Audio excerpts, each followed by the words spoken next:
Hello guys, welcome back to my channel. So guys, last part में जैसे कि हमने देखा था कि जो इन लोहा था उसके ब्लैक स्मोक ने मेंग्यो को पूरी तरह से घेर लिया था। और वांगजी और शॉ शिनचैन जो थे वो काफ़ी ज़्यादा पैनिक कर रहे थे, क्योंकि उन्हें इस बात की फिक्र थी कि अगर यहाँ पर कुछ भी गड़बड़ हुई तो सारा का सारा क्लैन एक सेकंड में बर्बाद हो सकता है। और इस बात के लिए वो काफ़ी ज़्यादा पैनिक हो रहे थे। और जो मेंग्यो था वो बस उस इन लोहे की ताकत को इकट्ठा करने में लगा हुआ था।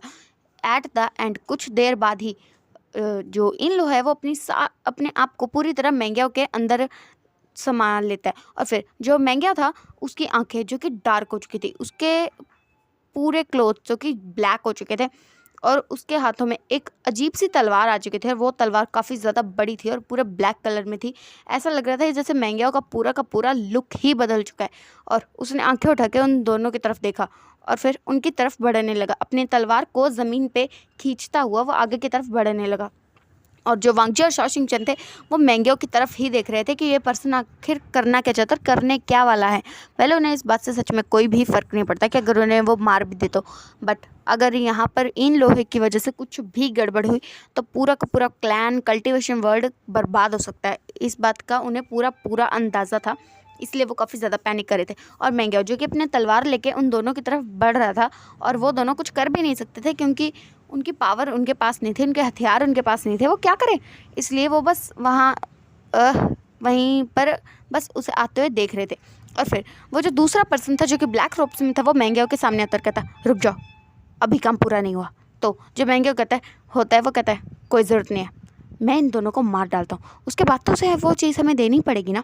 तो जो वो ब्लैक रोब्स वाला पर्सन था वो कहता, बस करो, अभी नहीं, अगर हमने इन्हें मार दिया तो वो हमें मारने से पहले एक बार के लिए भी नहीं सोचेगा, इसलिए अपना मुंह बंद रखो। और फिर वो ऐसे कहता है, और फिर जो मेंग्यो था वो अपने गुस्से पर कंट्रोल करता है और फिर पैर पटकता हुआ वहाँ से साइड हो जाता है। और वो दोनों जो मेंग्यो को ही देख रहे थे कि आखिर अब उसे ऐसा क्या चाहिए जिस वजह से वो उन दोनों को मारना नहीं चाहता है। और जो वांगजी और शॉ शिंगचन थे वो इस जगह को देख रहे थे कि आखिर ये जगह है क्या, क्योंकि जो पहले वाली जगह थी वो उन्हें पता थी कि वो डफान माउंटेन है, भूतों का कब्रिस्तान है।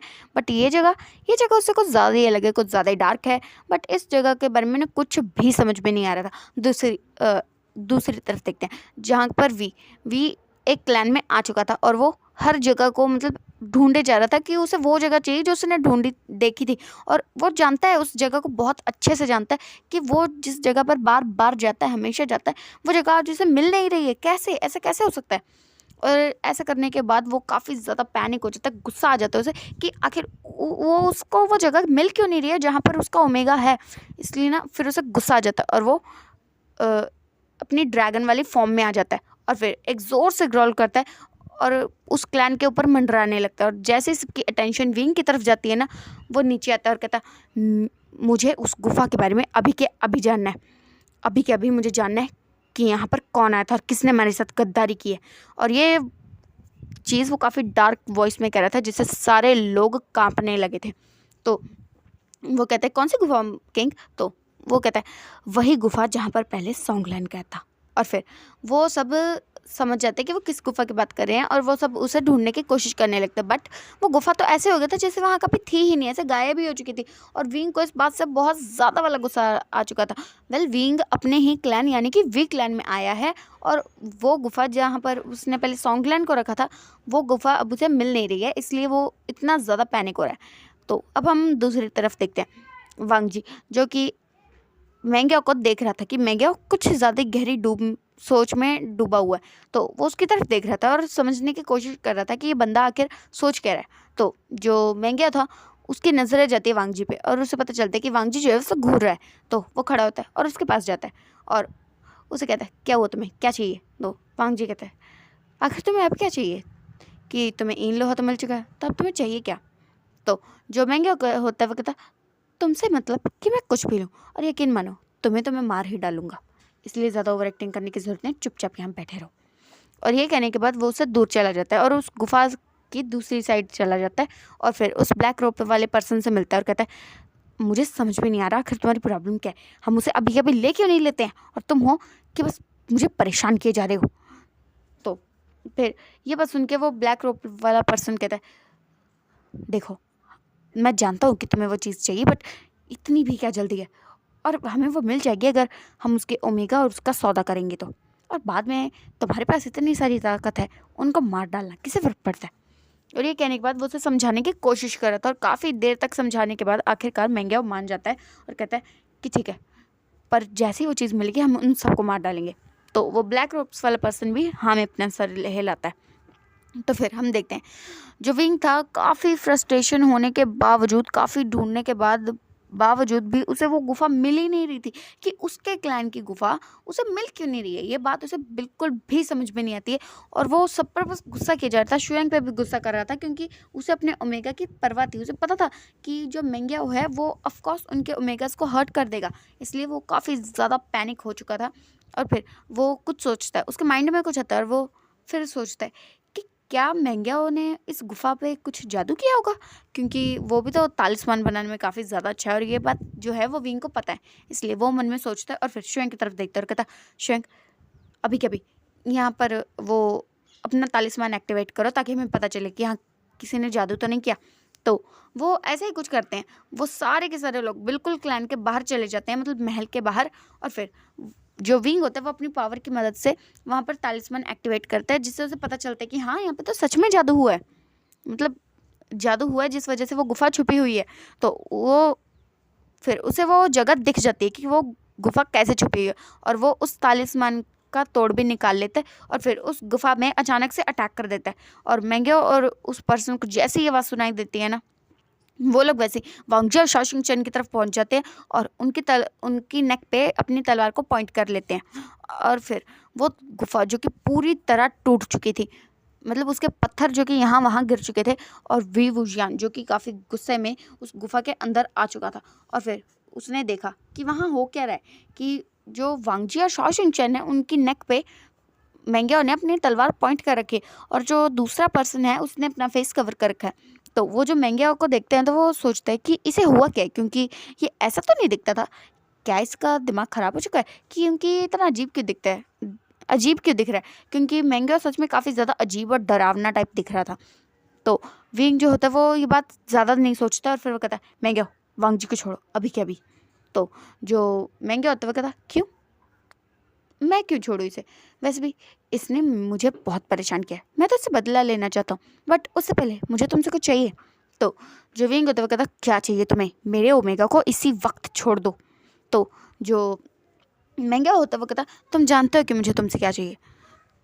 तो विंग कहता है आखिर तुम्हें चाहिए क्या, जल्दी बोलो। तो जो महंगा होता है वो कहता है देखो मेरे पास इन लोहे के 5 टुकड़े हैं और मैं अब डार्क पावर्स का राजा बन चुका हूँ, बट अभी भी ऐसा कुछ है जो मुझे अधूरा करेगा और मुझे वो तुमसे चाहिए। तो जो मैं विंग होता है वो इस बात पे फुल्ली कंफ्यूज हो जाता है कि आखिर वो कहना क्या चाहता है। और ये बात जो थी वो किसी को भी समझ में नहीं आती, न वांग जी को समझ में आ रही थी, न शाओशिंग चैन को समझ में आ रही थी, बट शुयांग को थोड़ी बहुत समझ में आ रही थी कि आखिर वो क्या मांग रहा है। तो जो मेंग्या होता है वो अपनी तलवार को विंग की तरफ पॉइंट करता है और कहता अपनी फ्लूट मुझे दो इसी वक्त। तो ये बात सुनते ही विंग के कान खड़े हो जाते, क्या इसे मेरी फ्लूट के बारे में कैसे पता, क्योंकि वो तो काफ़ी ज़्यादा बड़ा सीक्रेट है और इस बारे में तो किसी को पता भी नहीं है। जहाँ यहाँ तक कि ये बात उसने वांग जी को कभी नहीं बताई, क्योंकि उसकी जो फ्लूट है वो प्योर डार्क एनर्जी से बनी हुई है, इसलिए उसका मुकाबला करना बहुत ज़्यादा मुश्किल है। और वो फ्लूट आज तक उसने कभी इसलिए बाहर नहीं निकाली क्योंकि वो जानता है कि वो फ्लूट सच में कितनी ज़्यादा ताकतवर है। सारे कल्टीवेशन वर्ल्ड या फिर कहीं पूरी दुनिया की आत्मा उस एक फ्लूट की धुन पे आ जाती है। और ये बातें जानकर जो विंग सोचता है और फिर सोचता है कि नहीं मैं इसे ये नहीं दे सकता, इसकी वजह से तो ये पूरी दुनिया को बर्बाद कर देगा।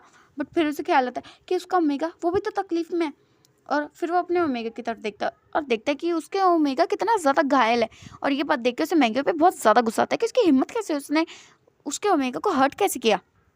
वो उसे गुस्से में घूरता है और जो महंगा होता है वो कहता तुम अपनी फ्लूट मुझे अभी के अभी दे रहे हो या नहीं। तो जो विंग होता है वो कहता अपनी बकवास बंद करो, मैं तुम्हें वो नहीं दे सकता।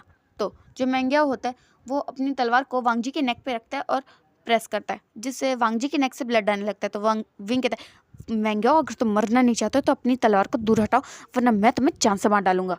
तो जो महंगा होता है वो कहता हाँ मार के तो दिखाओ, तो मेरा कुछ नहीं बिगाड़ सकते क्योंकि मेरे पास इन लोहे के 5 टुकड़े हैं। और ये कह के वो एक डेविल से स्माइल विंग को पास करता है। और जो विंग होता है उसे काफ़ी ज़्यादा गुस्सा और होता है कि ये बंदा है कि पजामा, ये बात उसे बिल्कुल भी ना समझ में नहीं आ रही थी और उसे बहुत ज़्यादा गुस्सा आ रहा होता है। और फिर वो ना बस कुछ नहीं सोचता है और वहाँ पर अचानक से एक ब्लास्ट होता है जिसमें सब लोग इधर उधर जाकर गिर जाते हैं और वो पूरी गुफा तो जैसे गायब ही हो जाती है, वो पूरा का पूरा क्लैन जैसे कि बर्बाद ही हो जाता है। और फिर हम देखते हैं कि मैंग्याओ जो कि ज़मीन पे पड़ा हुआ है और जो ईन लोहा है, ईन लोहे के पांचों टुकड़े हैं, वो उसकी बॉडी से बाहर आ चुके हैं और आसमान में घूम रहे हैं। तो फिर हम देखते हैं कि जो मैंग्याओ है वो बिल्कुल अधमरी हालत में हो चुका है क्योंकि वो इन लोहे की सारी पावर्स को बिल्कुल भी संभाल नहीं पाता है, बिल्कुल भी संभाल नहीं पाया, जिस वजह से इन लोहे को पता चल गया कि ये उसका मालिक हो ही नहीं सकता। इसलिए उसने खुद ही उसे उसकी बॉडी को छोड़ दिया, जिस वजह से इतना बड़ा ब्लास्ट हुआ कि सब लोग इधर उधर पटके गए और वो महल पूरी तरह से टूट चुका है और वो गुफा भी टूट चुकी है। वहाँ पर अब बस टूटी फूटी महल की चीज़ें ही पड़ी हुई है और जहाँ वांगजी और शाओशिंगचैन जो कि गिरे पड़े हुए हैं और मतलब गिर चुके हैं, सब लोग गिरे पड़े हुए हैं। और फिर वो इन लोहा जो कि ऊपर मंडरा रहा होता है कि उसे एक नया जो है वो मालिक चाहिए, अब वो उसे कहाँ से लाए। तो फिर जो विंग होता है ना वो देखता है कि वांगजी अब मतलब उसके पास कोई खतरा नहीं है, इसलिए वो उसकी तरफ बढ़ता है और वांगजी को उस जंजीरों से छुड़वा लेता है और शुएंग भी कुछ ऐसा ही करता है। और फिर वो देखते हैं कि उनके ओमेगास की हालत कुछ खास अच्छी नहीं है, वो काफ़ी ज़्यादा घायल हैं। और फिर वो उस ईन लोहे की तरफ देखते हैं और वो ईन लोहा जो था वो काफ़ी ऐसा लग रहा था कि वो काफ़ी गुस्से में आ चुका है क्योंकि वहाँ पर बहुत ज़्यादा ईन लोहे के आसपास ब्लैक स्मोक इकट्ठा हो रहा था, बिजलियाँ कड़क रही थी, मौसम ख़राब हो रहा था। ऐसा लग रहा था जैसे ईन लोहा अपने आप ही सबको काबू कर रहा है और ऐसा कुछ लग भी रहा था। तो फिर हम देखते हैं एक पर्सन जो कि ब्लैक रोब्स में था वो उस ईन लोहे के पास जाता है और उसे अपने हाथों में पकड़ लेता है। वो ईन लोहा जो कि अचानक से ऐसा करने की वजह से उसके हाथों में जकड़ा जाता है और फिर वो पर्सन जो कि खड़ा हो जाता है और अपने हाथ को ऊपर करता है जिसमें उसका ईन लोहा था और फिर कहता है और ज़ोर ज़ोर से पागलों की तरह हंसने लगता है और कहता, देखा देखा, मैंने तुमसे कहा था ना कि ये सब का सब मेरा है और सिर्फ मेरा। देखो तेरे क्या किया, अब मैं तुम्हें जिंदा नहीं छोड़ूंगा, अब तुम सबको मरना होगा। और ये कह के वो एक बहुत ही घटिया सी डेविल स्माइल सबको देता है और फिर वो उस जो हाँ वो इन लोहा था उसे अपने हाथ में पकड़ लेता है और फिर वो देखने लगता है इधर उधर कि उसे पहले किस पे हमला करना चाहिए। और फिर वो विंग को देखता है और फिर उसके दिमाग में आता है कि क्या उसे पहले विंग पे हमला करना चाहिए। तो उसका एक दिमाग जो था वो उसे कहता है हाँ उसे पहले विंग पे ही हमला करना चाहिए। बट फिर वो वांगजी की तरफ देखता है जो ऑलरेडी काफ़ी ज़्यादा घायल है। तो उसके दिमाग में आता है कि अगर वो वांगजी को मार देगा तो विंग तो वैसे ही मर जाएगा। तो वो अपने इन लोहे की ताकत को अपने एक हाथ में इकट्ठी करता है और उसे वांगजी की तरफ थ्रो कर देता है। विंग बीच में आता है और बट वो पावर जो कि विंग को ना लग के अपने मालिक का हुक्म मानते हुए सीधा वांगजी को जाके हिट होती है और वांगजी बहुत दूर गिर जाता है और जो हालत उसकी पहले से ख़राब थी वो और ज़्यादा ख़राब हो जाती है। और विंग जो कि ज़ोर से वांगजी का नाम चिल्लाता है और फिर उसके पास जाने लगता है कि ब्लैक स्मोक जो होता है वो विंग को रोक लेता है और उसके आसपास घूमने लगता है। तो वो उस पर्सन की तरफ देखता और कहता है अगर तुम्हारी वजह से वांगजी को कुछ भी हुआ ना मैं तुम्हें जान से मार डालूंगा। तो जो वो पर्सन होता है वो कहता बस करो, तुम अपनी फ्लूट दो और बात को ख़त्म करो, मैं तुम्हारी ओमेगा को छोड़ दूंगा।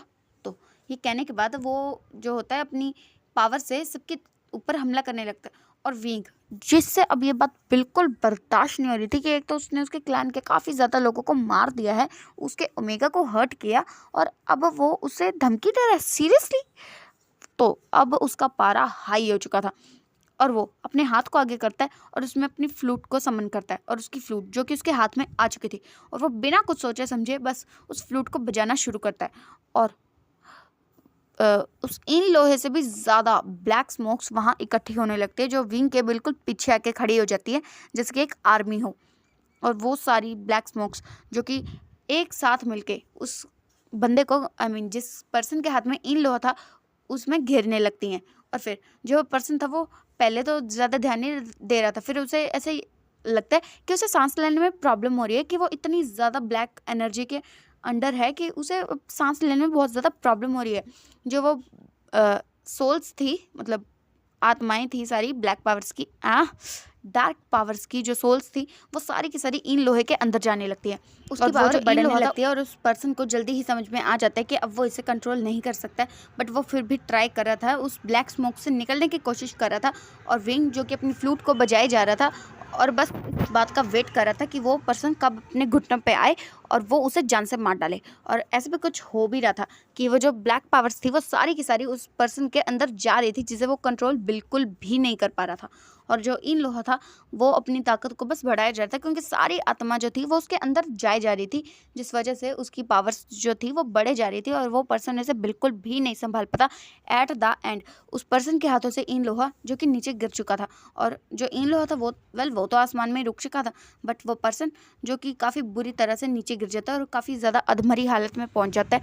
और फिर वो जाके सीधा विंग के पैरों में गिरता है और उसे कहने लगता है, मैं इसे नहीं संभाल सकता, प्लीज़ कुछ करो, प्लीज़ कुछ करो। और ये कहने के बाद वो वहीं पर विंग के पैरों में गिर जाता है। और जो विंग होता है वो उस इन लोहे को देखने लगता है, और जो इन लोहा था वो अब काफ़ी ज़्यादा गुस्से में लग रहा था, क्योंकि वो सबको कंट्रोल कर रहा था, क्योंकि वहाँ पे बहुत ज़्यादा बिजलियाँ कड़क रही थी, मौसम ख़राब हो चुका था, तेज़ तेज़ हवाएं चल रही थी। और जो सारी आत्माएं थी अब तो इन लोहा जैसे खुद उन्हें इनविटेशन दे रहा था, क्योंकि विंग ने कब की बंद कर दी थी फ्लूट बजाना। और फिर जो विंग होता है उस इन लोहे की तरफ देखता है, और जो इन लोहा होता है वो बस विंग की तरफ ही आ रहा होता है, विंग की तरफ बढ़ रहा होता है। वेल इस बात से वांगजी, शाओशिंग चैन, शुयांग, वी चांसे, कांसी सरन, सोंगलैन, हाओलियन, ये सब के सब लोग डर रहे थे कि क्या वो विंग के साथ भी वही करने वाला है जो उसने मेंग्या और उस दूसरे पर्सन के साथ किया। और फिर जो इन लोहा होता है वो बहुत स्लो विंग के बिल्कुल पास आ जाता है, और विंग के सामने ऐसे हो जाता है कि हाँ वो विंग को अपना मास्टर मान रहा है, इसलिए विंग उसे एक्सेप्ट करे। और विंग जो था वो अपने हाथ को आगे बढ़ाता है, और जो इन लोहा था वो विंग के हाथ में आ जाता है। और वो इन लोहा जैसे ही विंग के हाथ में आता है, विंग अपनी फ्लूट को बजाना शुरू करता है, और वो जो इन लोहा था उसकी पावर अपने आप स्टेबल होने लगती है, उसकी जो आत्माएं थी वो वापस जाने लगती हैं। और जो इन लोहा था वो थोड़ी देर में ही अपने बिल्कुल स्टेबल में आ चुका था। और फिर वो इन लोहा जो कि विंग के हाथ में था, और विंग जो कि अब नहीं चाहता था कि इन लोहे की वजह से कोई भी गड़बड़ हो, इसलिए वो सोच रहा था कि क्यों ना इस इन लोहे को बर्बाद कर दिया जाए, और वो ऐसा कुछ करने के बारे में सोच भी रहा था।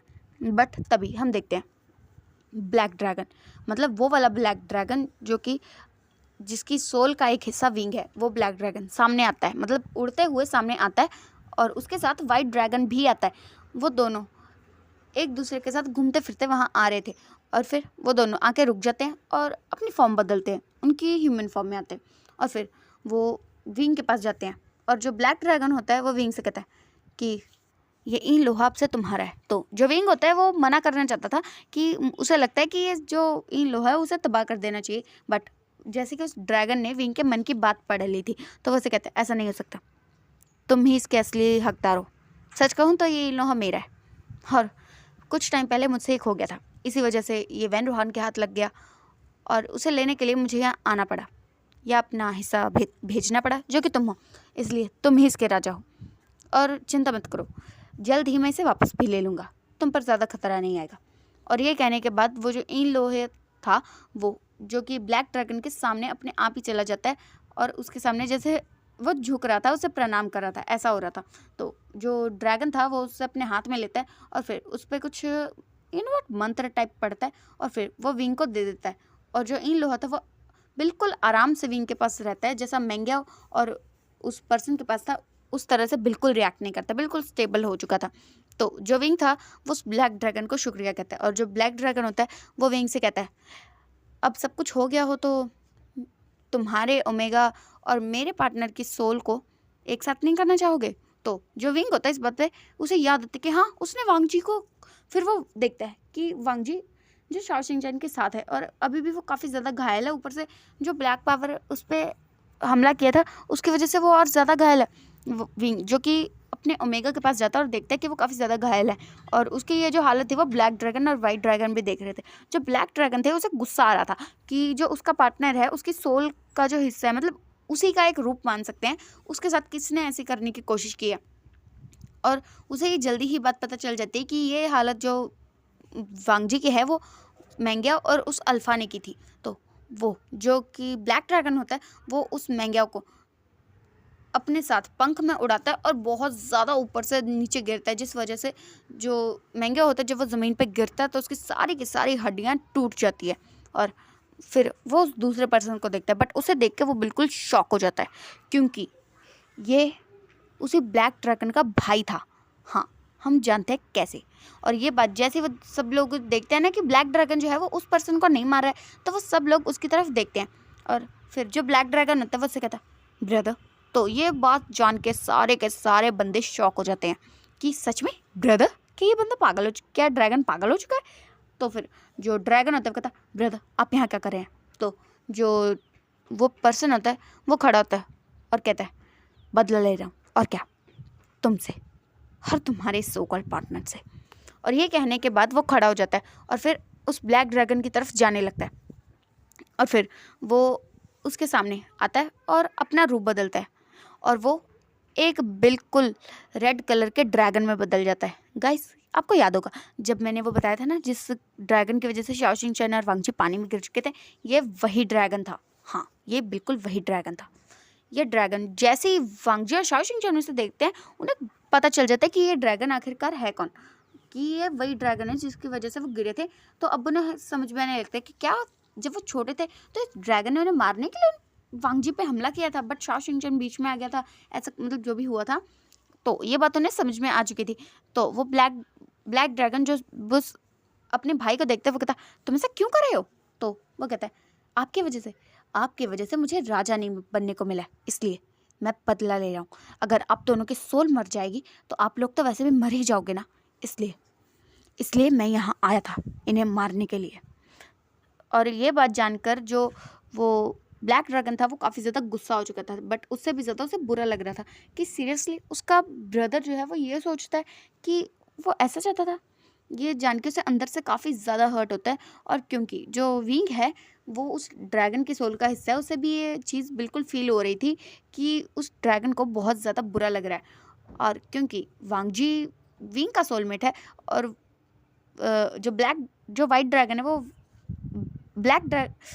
जो वाइट ड्रैगन है वो वाइट हाँ, जो वाइट ड्रैगन है वो ब्लैक ड्रैगन का सोलमेट है, इसलिए उसे उसकी फीलिंग्स फील हो रही थी और वांग जी को विंग की फीलिंग्स फील हो रही थी। इसलिए उन चारों के बीच में ऐसा चल रहा था कि उन्हें समझ में आ रहा था कि जो ब्लैक ड्रैगन है वो क्या फील कर रहा है। तो फिर जो विंग होता है वो उस ड्रैगन के सामने जाता है और उससे अपनी तलवार को उसकी नेक पे पॉइंट कर लेता है और कहता बहुत हो गया। और ये कहने के बाद वो उस पर हमला करने ही वाला था कि वो ड्रैगन उड़ जाता है और फिर आग के गोले बरसाने लगता है। गाइस, मैंने आपको पहले बताया था कि वो बिल्कुल आग की तरह लग रहा था और उसके पास यही कुछ पावर है कि वो आग के गोले बरसा सकता है, आग वो कर सकता है। तो इसलिए वो सब पर आग के गोले बरसाने लगता है। और जो विंग था वो वांग जी को बचा रहा था, क्योंकि वांग जी अभी इस हालत में नहीं है कि वो खुद को बचा सके। और जो ब्लैक ड्रैगन था वो ये सारी चीज़ें देख रहा था। पहले वो काफ़ी ज़्यादा दुखी हो चुका था, बट जब उसने देखा कि उसका भाई क्या कर रहा है तो उसे ये बात अब बिल्कुल भी बर्दाश्त नहीं होती है और वो अपने ड्रैगन फॉर्म में आता है और वहाँ से उड़ जाता है और अपने भाई से ही लड़ने लगता है। उसे उस पर हमला करने पर बहुत ज़्यादा बुरा लग रहा था, बट वो कुछ भी नहीं कर सकता था, क्योंकि उसका जो भाई है वही उसे सामने से ऐसा कह रहा है कि हाँ भाई तू मुझे मार, ऐसा हो रहा है। तो इसलिए वो इसमें कुछ भी नहीं कर सकता था और वो काफ़ी ज़्यादा दुखी होकर लड़ रहा था। और फिर हम देखते हैं कि काफ़ी देर तक मन मशक्क़त करने के बाद जो वो रेड ड्रैगन था, वो जो पहले से ही काफ़ी ज़्यादा थका हुआ था, वो आखिरकार हार जाता है और जो ब्लैक ड्रैगन होता है वो जीत जाता है। और उस अपने ही भाई को अपने हाथों से मारने के बाद वो काफ़ी ज़्यादा हर्ट होता है, दुखी होता है। और जो वाइट ड्रैगन होता है वो उसे संभाल रहा होता है और फिर उस ब्लैक ड्रैगन की नज़र जाती है कि वांग जी अभी भी काफ़ी ज़्यादा घायल है। तो वो अपनी कुछ मतलब पावर्स का यूज़ करता है और उन दोनों ओमेगास को ठीक करता है और फिर उनसे कहता है अब बस बहुत हो गया, हमसे वेट नहीं हो रहा, हमें हमारी सोल्स वापस चाहिए और वो तब तक नहीं होने वाला है जब तक तुम लोग शादी नहीं कर लेते। इसलिए जल्दी अपनी शादी करो, क्योंकि मुझे मेरी पावर्स चाहिए और मुझे मेरा पार्टनर वापस चाहिए। और ये कहते हुए वो ऐसा लग रहा था कि वो काफ़ी ऐसे कह रहे कि हाँ अब उसे विंग के पास अपने पार्टनर की सोल बर्दाश्त नहीं हो रही है, इसलिए कि मतलब जो वांग जी है उसके पास उसकी सोल है ना, तो उसे ऐसा लग रहा था, बस वो जेलस हो रहा था, ऐसा मान सकते हैं। तो फिर वो जब ये कहता है ना कि हाँ तुम लोग जल्दी से शादी कर लो, तो इस बात पे तो विंग जो कि बहुत ज़्यादा खुश हो जाता है और वांग जी की तरफ देखता है और वांग जी बस हाँ में नोट करता है। तो जो विंग होता है वो काफ़ी ज़्यादा खुश हो जाता है और फिर वो वांग जी को वहीं सबके सामने हक कर लेता है और जो वांग जी होता है वो भी मना नहीं करता। और फिर हम देखते हैं कुछ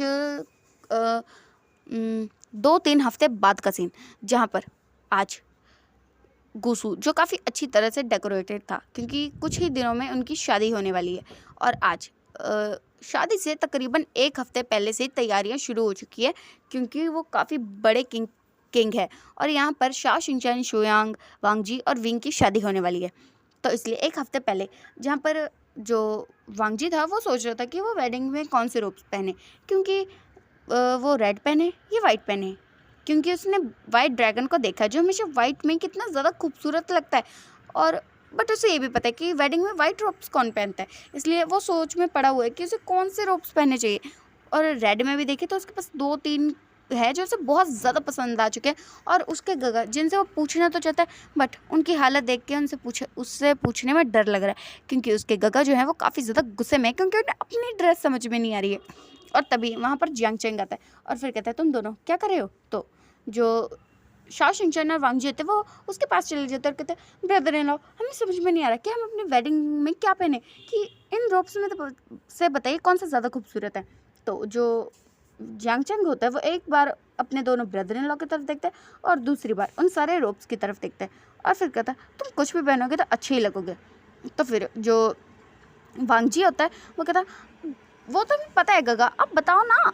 तो वो सारे रूप्स को देखता है और उनमें से एक एक रूप्स उठा के उन दोनों को दे देता है और फिर कहता है देखो ये बहुत ज़्यादा अच्छे लगेंगे। ओके, तो ये कहने के बाद वो वहाँ से जाने वाला था बट वांग जी जो कि अपने ब्रदर इन लॉ का हाथ पकड़ लेता है और कहता नहीं ये अच्छे नहीं है, आप दूसरे दो। और ऐसे ही करते करते कुछ 4-5 घंटों तक अलग अलग रोप्स ट्राई करने के बाद जाकर उन्हें कोई रोप्स पसंद आते हैं और फिर वो ज्वेलरी के टाइम पे भी जियांग चेंग को पकड़ना चाहते थे बट जियांग चेंग जो कि अपना कोई काम बताकर वहाँ से भाग चुका था क्योंकि उसे पता चल चुका था कि इन ओमेगास के बीच में रहना बहुत ज़्यादा मुश्किल है, इसलिए फिर वो वहाँ से भाग चुका था।